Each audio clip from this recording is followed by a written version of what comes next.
From penicillin allergy to the formation of Sarira. Xiefeng. Translation edited by Jiejing. In 1999, I drove a Nissan car with my lover and child from Harare to visit Victoria Falls, which was over 800 kilometers away. During that trip, what amazed me was not just the grandeur of the waterfall, but a young European girl, not even 20 years old, who was bungee jumping. Between Zimbabwe and Zambia, there is an iron bridge over the Zambezi River. The bridge is approximately 1 kilometer above the river surface.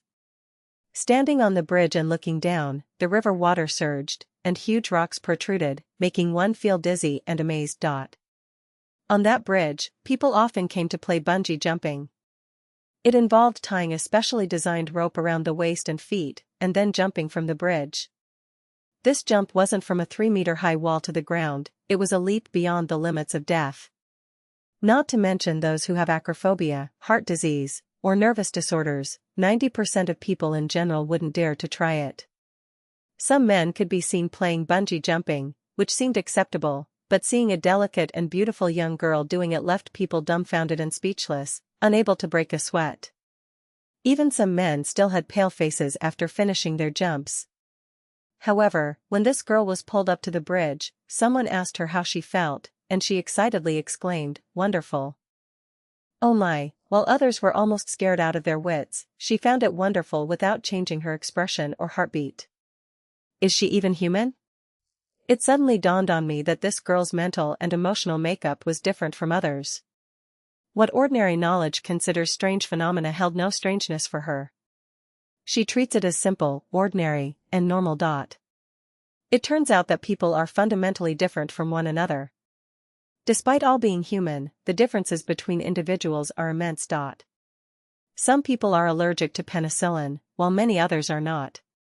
Some people are allergic to pollen, while others are not.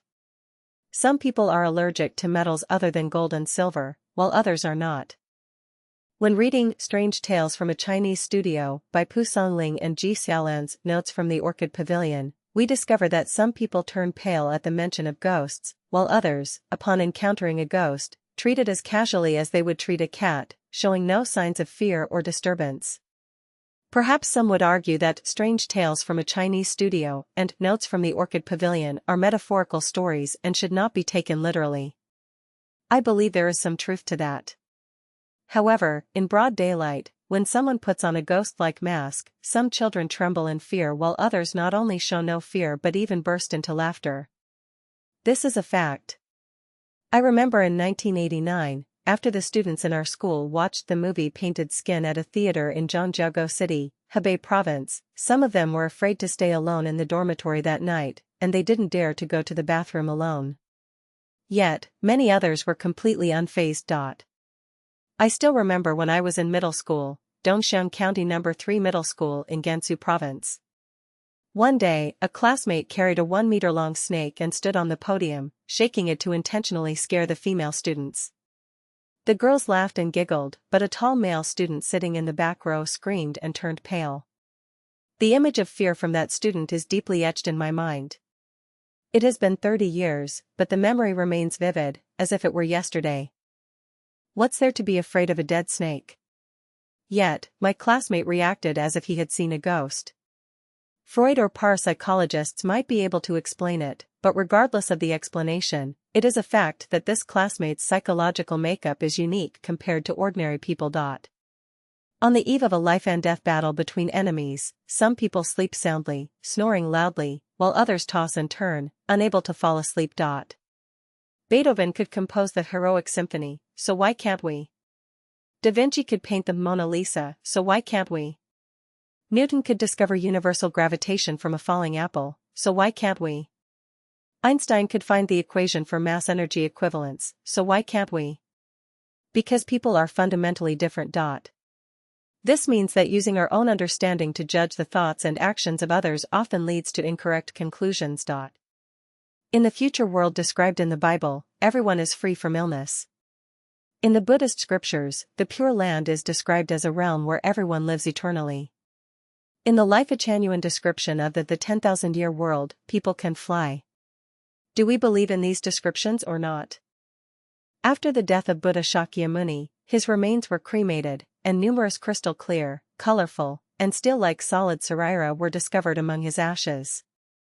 In December 1990, after the passing of the Singaporean Chinese monk Master Hongchuan, 480 colored crystal-like Sarira were found in his ashes.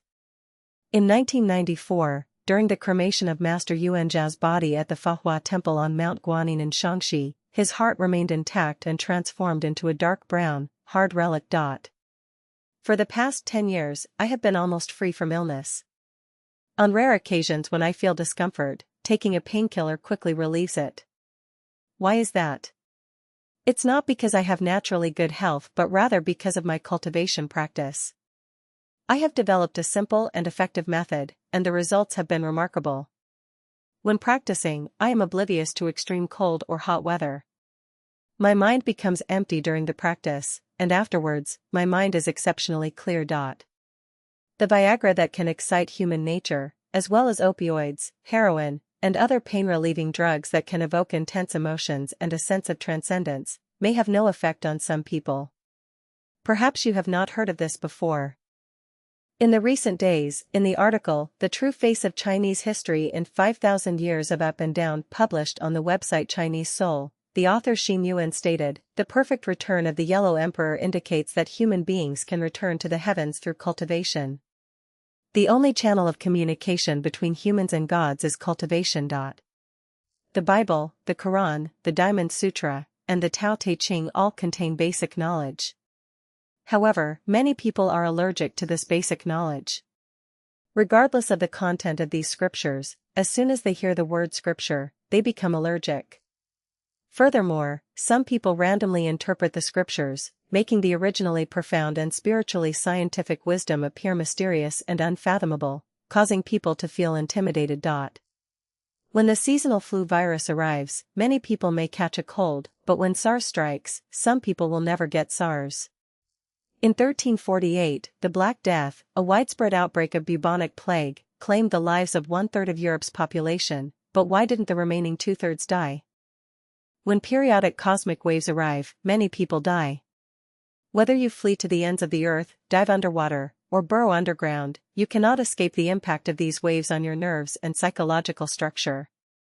Only those who have cultivated and practiced to an advanced level, whose nerves and psychological structure resonate with these waves, not only do they not feel the arrival of cosmic waves, but they are also unaffected by their negative effects.